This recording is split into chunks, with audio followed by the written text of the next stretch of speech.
How's it going, guys? My name is Bendy and I'm about to show you what I truly believe is the best Agatha Harkness deck in Marvel Snap. One benefit of this deck is you're able to game cubes while clicking at maximum like 8 times during the entire game. So like you can play this AFK while you're doing other stuff while you're working. Basically, Agatha plays cards with the goal of discarding herself and then bringing herself back through Ghost Rider or Hela for an extremely high value play. This deck can like truly powerhouse some locations, and with Morbius you have a backup win condition. Alright, so let me run through the deck. Start with Agatha. She is our deck master. Win by the Agatha, lose by the Agatha.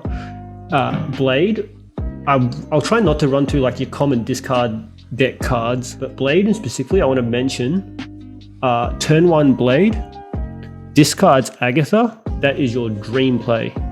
Morbius, this is your backup win condition. It is Morbin time. This is almost guaranteed to be your turn 2 play.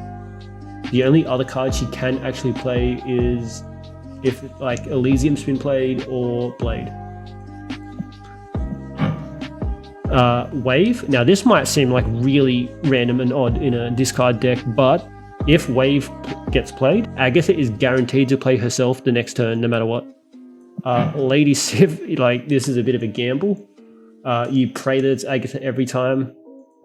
Now Ghost Rider is a bit of a discard classic, but I wanted to talk about that turn 4 Ghost Rider if you have discarded Agatha or Infinite first. Like, that's just high value.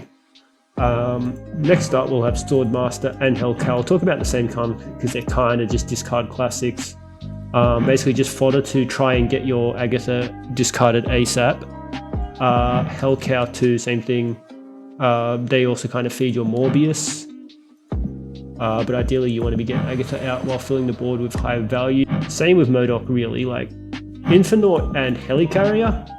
Now these are just basically your targets for Sif or discard targets because you, same as Agatha, you plan on bringing them back. Helicarrier also just boosts your hand. And Hela is your usual win condition. If you can bring back like 60 power worth of cards, you are chilling. And that's the cards, so I thought I would talk about some locations here, if I can. I'll try not to talk about obvious locations that are good for like any discard deck, like Sokovia and so on. But on that note, there is Project Pegasus, so that's like +5. If this pops up, Agatha will play herself immediately no matter what. That is like your dream location. There is Altar of Death. It should hopefully be enough to pump out Agatha early. It can be quite harmful after turn 4 though. Daily Bugle is funny to mention as a good one for this deck because if you give your opponent Agatha, that can literally just screw up their entire game plan. It also just gives you more discard fodder. And Krakoa. So basically, yeah, turn 5 location takes over and plays for you. Doesn't matter, you wouldn't have been playing for yourself anyway. Like you're used to it. So now for the bad cards.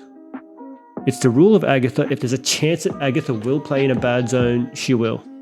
However, there are a few that are extra bad. Rickety Bridge, for example. That one's just like an auto retreat, like I don't even want to play the game.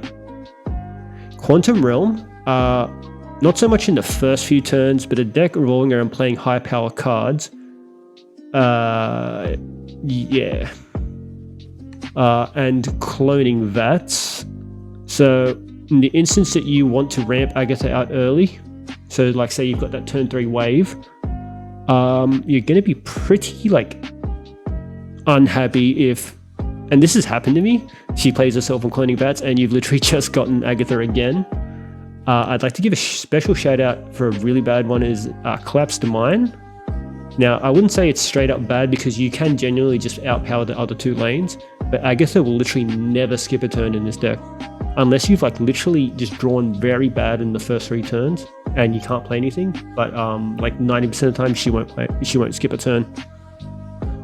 And Ego is our enemy. Obviously you'd still snap, but Ego will play your cards and not Agatha. And like, we're Team Agatha. So here is a couple games just showcasing the power of the deck and how you can win.